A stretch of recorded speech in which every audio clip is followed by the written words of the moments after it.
Kalau kemudian anak di sekolah rentan menjadi pelaku bully, entar dulu jangan salahkan sekolah gitu ya. Kenapa kok perhatian pada pelaku nih, nggak memberikan perhatian pada korban? Dua-duanya harus jadi perhatian serius. Negara benar-benar memberikan perlindungan pada anak-anak kita dari akses game kekerasan dan sadis. Pemirsa pecinta ABC, komen, like, share, dan subscribe. Dia ini semakin hari semakin bertumbuh, manfaat untuk bangsa dan negara.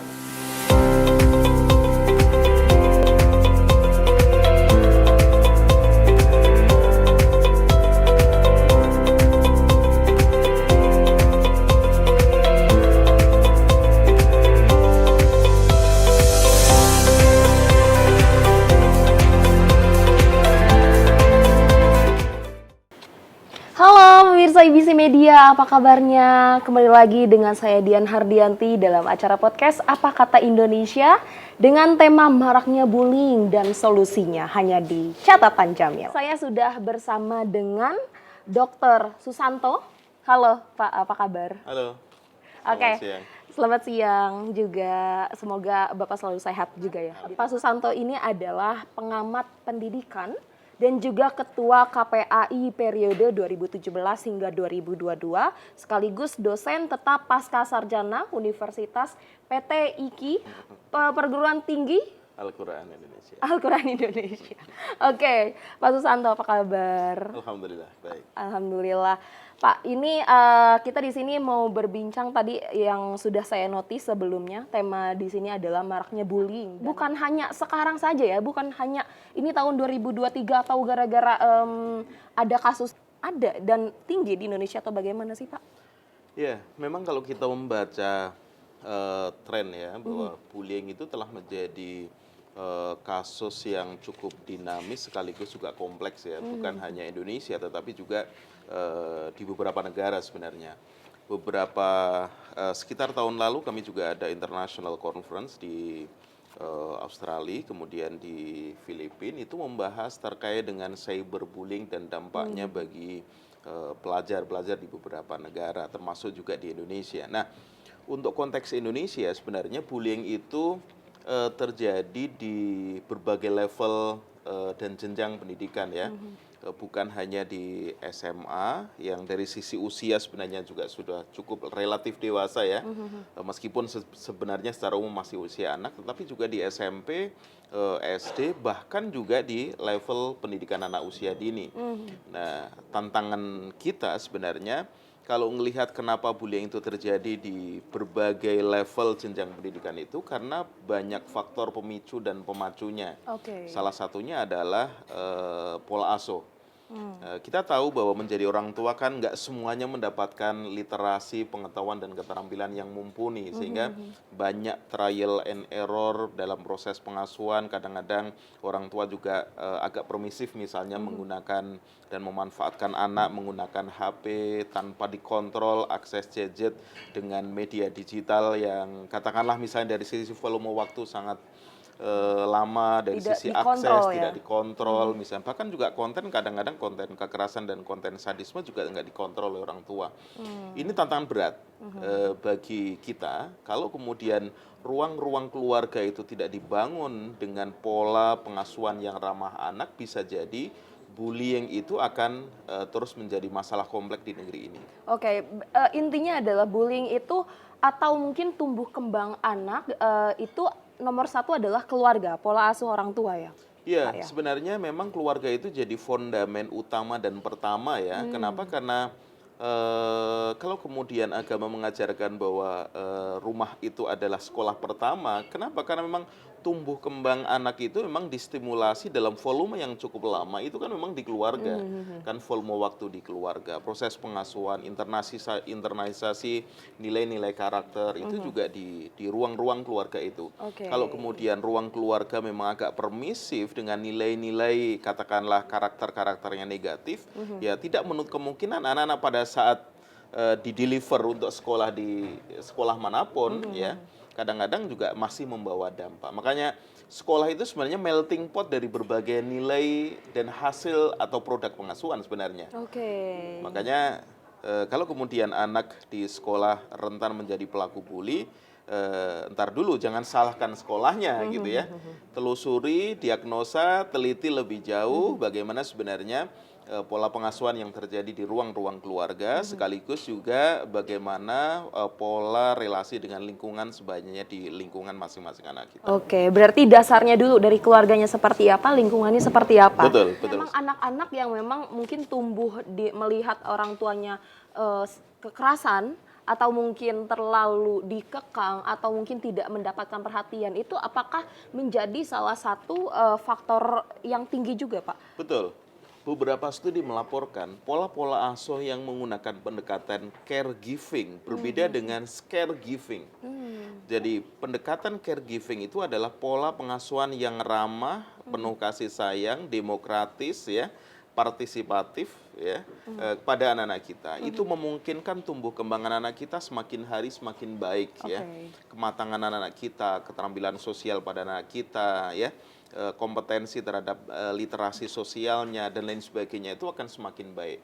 Tetapi bagi orang tua yang menggunakan pola pengasuhan caregiving atau menakutkan bagi anak-anaknya, itu memang rentan menghadirkan produk-produk kompetensi anak-anak kita yang rentan juga melakukan kekerasan gitu. Makanya memang hati-hati memilih strategi dan metode pengasuhan. Jangan sampai menakutkan untuk anak itu dianggap sebagai hal biasa gitu ya. Wah, anak saya patuh, wah anak saya diem, wah anak saya di dalam tapi itu ya. Tetapi di dalam gitu. Jangan-jangan nanti di luar anak-anak kita itu di luar kontrol. Standar value-nya jangan-jangan nggak sesuai dengan yang ada di ruang-ruang keluarga kita. Kenapa? Karena kita gagal menginternalisasikan nilai-nilai pengasuhan di dalam keluarga. Kita hanya sukses membuat anak takut. Itu artinya mungkin juga kalau kita kalau ngomongin tentang parenting, berarti bagaimana juga sebagai orang tua ketika menikah mereka harusnya punya mental yang siap untuk menjadi seorang orang tua ya Pak ya. Parentingnya seperti apa nanti untuk anak ke bawahnya hingga nanti anak pun bisa menjadi tubuh kembang yang baik seperti itu ya. Betul. Jadi memang yang dibutuhkan itu sebenarnya pada saat pasangan menikah, enggak tidak semata-mata bahwa saling menyayangi di antara pasangan, tetapi keduanya harus punya satu komitmen untuk membangun keluarga yang ramah anak, berkualitas ya, sejahtera dan lain sebagainya. Yang kedua adalah kompetensi keterampilan di dalam proses pengasuhan, karena komitmen bagus, tapi nggak punya keterampilan teknis di dalam proses pengasuhan, kadang-kadang juga itu akan mempengaruhi kualitas pengasuhannya.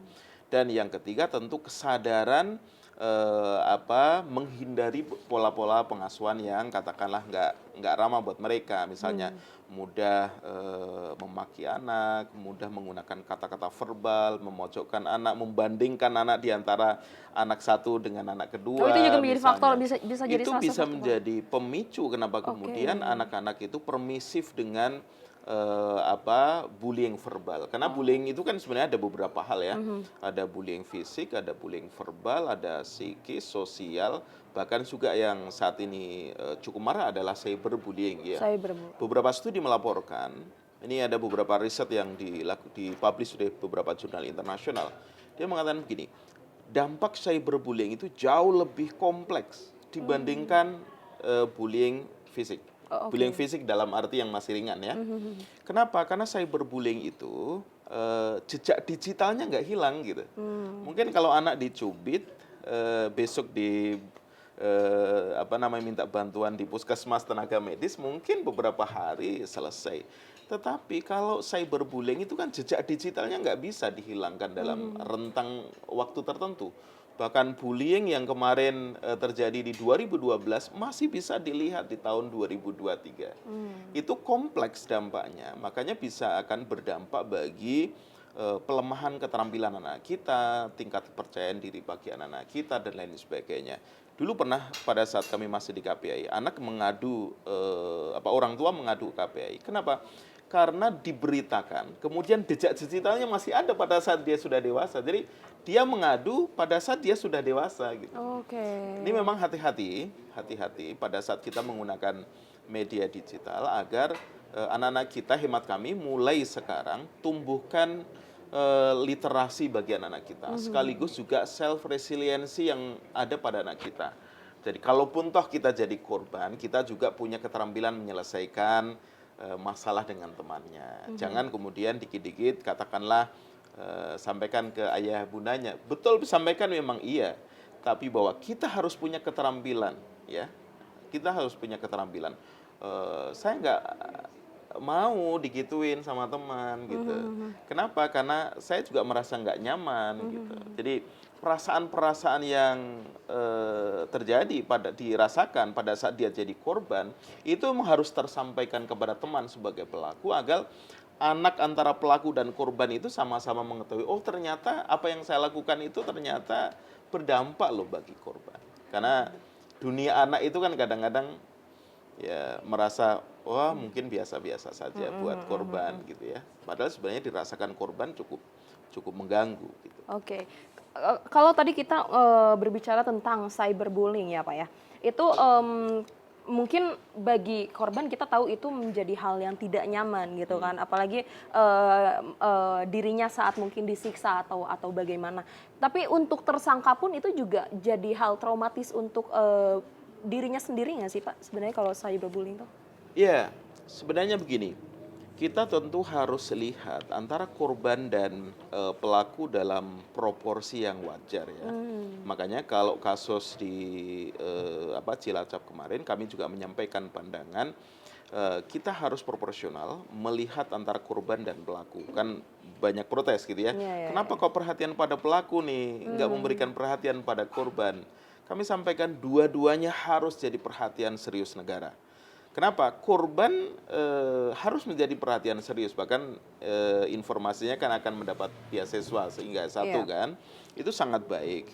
Tetapi bukan hanya beasiswa hemat kami, tetapi bagaimana melakukan pemulihan terhadap korban setuntas mungkin agar di kemudian hari tidak ada dampak ya.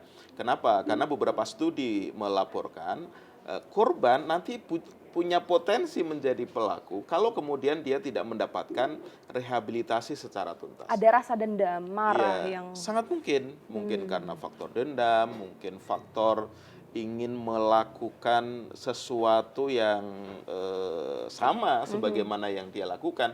Mungkin saja korbannya bukan pelaku, korbannya mungkin orang lain karena dia mengimitasi tindakan yang dilakukan oleh pelaku sebelumnya. Nah, bagi pelaku sebenarnya kenapa Undang-Undang 11 2012 memperhatikan perlindungan juga bagi pelaku? Karena pelaku kan sebenarnya juga korban gitu ya. Kenapa sebagai korban? Karena dia mungkin saja dia korban dari lingkungan sosialnya, lingkungan sebayanya, proteksi media digital yang belum protektif bagi negara kita gitu ya. Makanya kami izin memberikan usulan pada Pak Menteri Kominfo akan lebih baik kalau kemudian Permen Kominfo 11 2016 tentang permainan elektronik itu direvisi agar negara benar-benar memberikan perlindungan pada anak-anak kita dari akses game kekerasan dan sadisme. Saat ini kan masih bisa.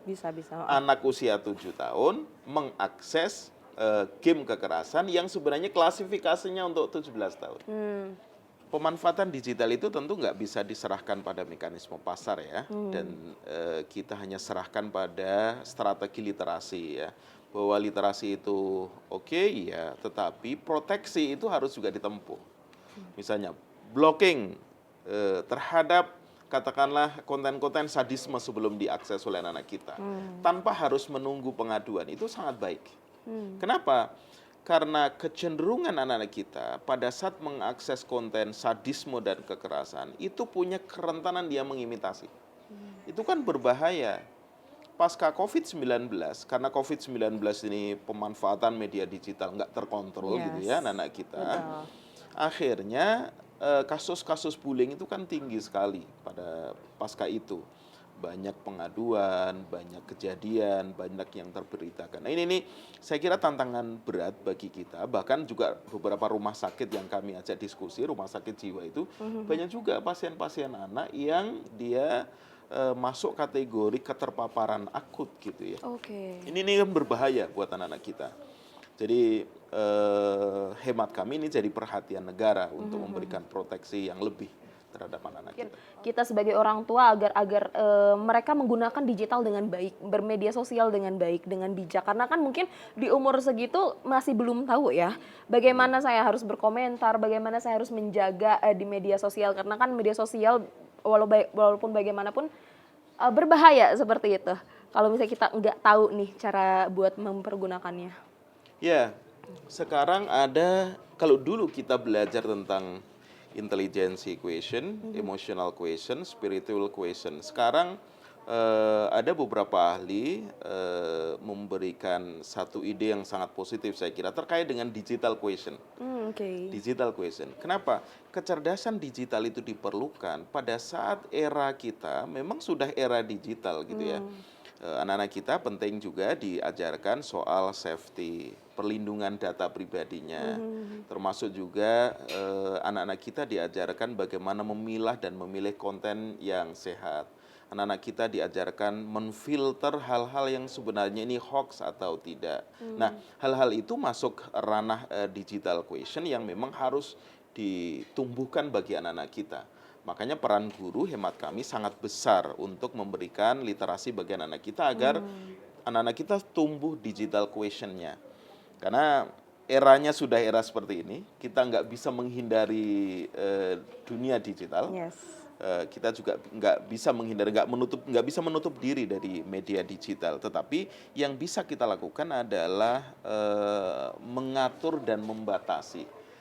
Ya, itu kan soal ketepatan akses, ketepatan waktu, dan juga volume waktu yang digunakan. Contoh misalnya gini, anak kita menggunakan volume waktu hanya 1 jam, tapi di jam 12 malam, tapi itu kan nggak tepat waktunya gitu, nggak tepat.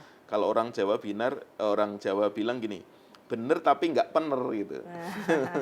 Nah, ini saya kira penting diajarkan bagi anak-anak kita, termasuk juga soal konten yang diakses. Nah, surveinya dulu pada saat kami masih join di KPAI, survei KPAI itu melaporkan anak-anak kita pada saat situasi COVID-19 saat itu, anak itu pada saat mengakses media digital itu tiba-tiba muncul info iklan judi, ya kan? Iklan kekerasan, kemudian ada juga terkait dengan pornografi dan sebagainya. Itu kan sesuatu hal yang memang harus dihindari. Makanya tumbuhkan anak kita digital quotient itu. Kecerdasan digital itu harus tumbuhkan sejak usia.